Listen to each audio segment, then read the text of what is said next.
ইত্তেফাকে আপত্তি নাই, ইনকিলাব আপত্তি কেন? উনি লিখেছেন এটা এবং ওটা আবার ইংরেজিতে লিখেছেন। আজ আন্তর্জাতিক মাতৃভাষা দিবস। আমরা সারা দিন বেশ কয়েকটি শব্দ নিয়ে বেশ চর্চা দেখলাম। আজাদি, ইনকিলাব, ইনসাফ, মুলক, কম। এই শব্দগুলোর উৎপত্তি কোথায় আমরা সবাই মোটামুটি জানি। আজাদি ফার্সি থেকে এসছে, ইনকিলাব আরবি শব্দ, ইনসাফ আরবি শব্দ, মুলক আরবি শব্দ, কম আরবি শব্দ।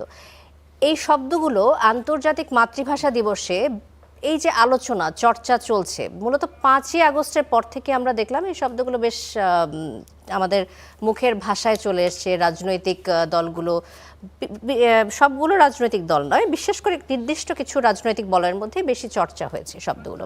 তো আমাদের দেশে এই যে শব্দগুলোর ব্যবহার আগে কম হলেও দেখা যেত যে সবসময় ছিল, সম্প্রতি এর ব্যবহার কেন বাড়লো? এটি কি পরিকল্পিতভাবে আরোপ করা হয়েছে বলে আপনার কাছে মনে হচ্ছে, নাকি স্বাভাবিকভাবে আন্দোলনের পর মানুষ এই শব্দগুলোকে বেছে নিয়েছে বলে আপনি মনে করছেন?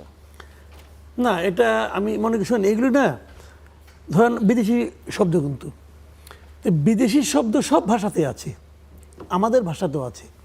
এই শব্দগুলো আমাদের ভাষায় যে কখনো ছিল না তা কিন্তু না, আমাদের ভাষাতে ছিল, আগেও ছিল। এখন বিদেশি শব্দ, আমি তো মনে করি এটা, যে ভাষায় যত বেশি বিদেশি শব্দ থাকে না, সেই ভাষা তত সমৃদ্ধ হয়, এতে কোনো সমস্যা নেই কিন্তু। এবং এখন এইগুলি প্রশ্ন হলো এখানে দুটো। একটা হলো আপনার, আমি আজকে দেখলাম একজন বিখ্যাত ব্যক্তি, উনি একটা পোস্ট দিয়েছেন, উনি বলেছেন এগুলি নাকি বাংলা শব্দ দিয়েছেন।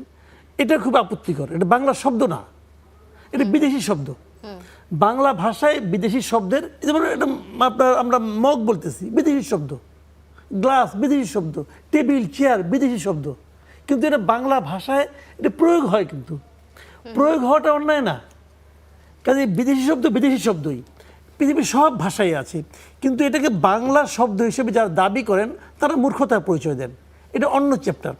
আর এই যার কথা বলছেন তিনি কি আসলে এটিকে অন্য কোনো অর্থে বলছিলেন? এটা ওনার ব্যাপার, উনি তো বলেন নাই যে আমি অন্য অর্থে বলছি। উনি বলেছেন? বলেননি তো, উনি লিখেছেন এটা এবং ওটা আবার ইংরেজিতে লিখেছেন। আমি ওনার নাম নিচ্ছি না, কারণ নাম নিলে আবার মানে একই দরকার, ওনাকে বলবো ওনাকে আমি আক্রমণ করছি, দরকার নাই। তো উনি এমনি আমার উপরে নানা কারণে খেপে আসছেন, আমার নাকি লেখাপড়া টাকাপড়া নাই এগুলি বলে আর কি। আমি কী বলবো ভাই, কাজে নামই নেবো না ওনার, কিন্তু উনি যেটা বলেছেন এবং এটা নিয়ে অনেক সারাদিন হচ্ছে। পাল্টাপাল্টি অনেকের মন্তব্য আমরা দেখছি, কিন্তু এখানে তো ভাই অন্য কিছু নাই, কিন্তু দাবি করছেন এগুলি বাংলা শব্দ, এগুলি বাংলা শব্দ না, এটা বিদেশি শব্দ। তবে বিদেশি শব্দ বাংলা ভাষায় ব্যবহৃত হলে কোনো অন্যায় না, এটা হয়। পৃথিবীর সব ভাষাতেই বিদেশি শব্দ আছে। আচ্ছা, এটি হঠাৎ করে বেড়ে যাওয়ার কারণ কি? মানে আমরা আসলে 5 আগস্টের পরে দেখলাম মানুষ ব্যবহার করছে এবং বিভিন্ন প্রতিবাদের ভাষা হয়ে উঠছে। ইনকিলাব, ইনসাফ দরকার, আজাদি, এই শব্দগুলো আমরা আসলে আগে পাইনি। এই অ্যাকাউন্ট আমি বলি, অ্যাকাউন্টটা দু ধরনের। এক ধরনের কি, মানে 24-এর 5ই আগস্টে তো একটা সরকারের পতন ঘটছে না? যে সরকারের পতন হয়েছে সেই সরকারটা কিছু কিছু বিষয় নিয়ে বেশ বাড়াবাড়ি করতো, মানে বাড়াবাড়িটা এই পর্যায়ে, যেমন আমাদের স্বাধীনতা যুদ্ধ, আমাদের ভাষার আন্দোলন, সংস্কৃতি কালচার যেটা বলি আমরা আর কি, হ্যাঁ, তারপরে আপনার বিভিন্ন রকম সঙ্গীত, এগুলো নিয়ে তারা এক ধরনের বাড়াবাড়ি করত।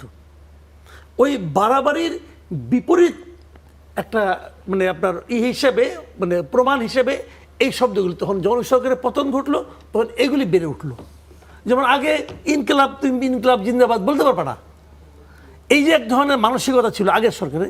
যেহেতু তাদের পতন ঘটছে তখন এইখানে আমি মনে করি তাৎক্ষণিক ক্ষোভ রাগ থেকে এগুলি কিন্তু বাংলা ভাষায় এত সুন্দর শব্দ থাকতে আপনার মনে হয় যে বিপ্লবের মতো শব্দ বা স্বাধীনতার মতো শব্দ বাদ দিয়ে আমরা এই শব্দগুলোকে যে বেছে নিয়েছি? আমাকে বলেন তো ভাই, এটা আপনি শব্দ খুঁজে নিজেদেরকে আলাদা করার জন্য আমি বলছি না, এইটা কিছু আলাদা হতে পারে। আপনি বলেন তো ভাই, আওয়ামী লীগ, দুইটা শব্দ এখানে, একটাও তো বাংলা শব্দ না।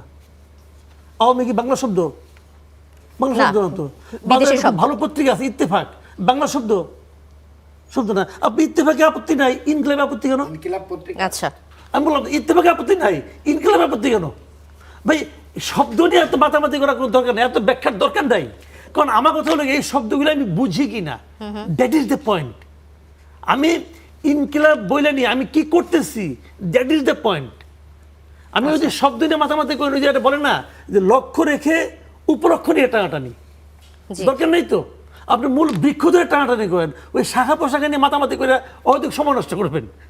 আচ্ছা মাসুদ কামাল, ধন্যবাদ। আমি আবারও আসবো।